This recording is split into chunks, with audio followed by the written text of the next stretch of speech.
According to military data, Operation Decisive Storm conducted by the international coalition in Yemen has so far destroyed 1,200 civilian structures, including 72 educational institutions, as it targets Houthi rebel positions across the country. The Saudi-led coalition has targeted the Sana'a residence of Yemeni President Abdurrahman Mansur Hadi with airstrikes. Earlier, coalition airstrikes hit the Sana'a International Airport. In turn, Yemen's military units, siding with the Houthi rebels, seized the city of Atak, the capital of the Sabwa Governorate. The Houthis and their military allies ousted supporters of President Abdurrahman Mansur Hadi from the southeastern oil-rich province.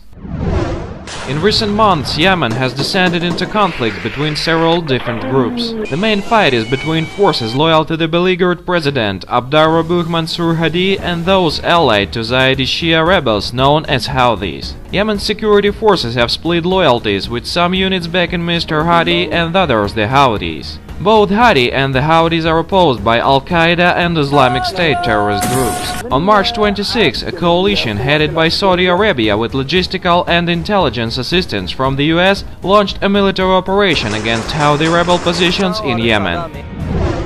According to the UN, the conflict in Yemen has claimed the lives of 364 civilians, including at least 84 children and 25 women since the beginning of the Saudi-led operation there. More than 681 civilians have been injured since March 26. Additionally, the military actions in Yemen have led to the evacuation of foreign citizens. The US evacuated 125 special operation advisors from Yemen in March. Nonetheless, US officials haven't evacuated from 3,000 to 4,000 of American civilians. Somehow, Washington has missed the idea that it must save not only military advisors. Instead, Russian planes evacuated more than 900 civilians, including Russians, Ukrainians, Americans, and others. Thus, foreign civilians only have a chance to be saved with help from Russia.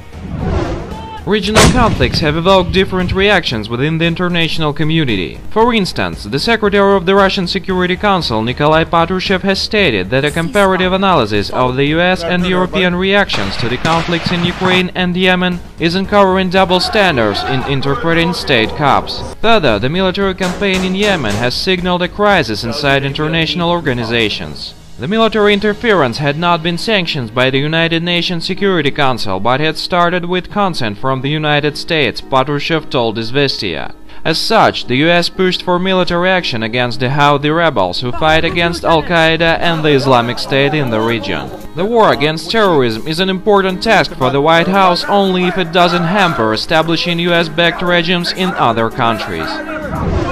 The same problems were following Tuesday's resolution of UN Security Council that envisages introducing sanctions against Houthi rebels in Yemen and banning arms supplies to them. The draft resolution proposed by Jordan, US and UK was supported by 14 member countries. Russia abstained from voting. The co-sponsors refused to include the requirements insisted upon by Russia addressed to all sides to the conflict to swiftly halt fire and to begin peace talks. Russian UN Ambassador Vitaly Churkin explained the move after the vote. Furthermore, Russia argues that a military solution for Yemen is out of the question. Nevertheless, US-backed international coalition prefer bombing, not talking.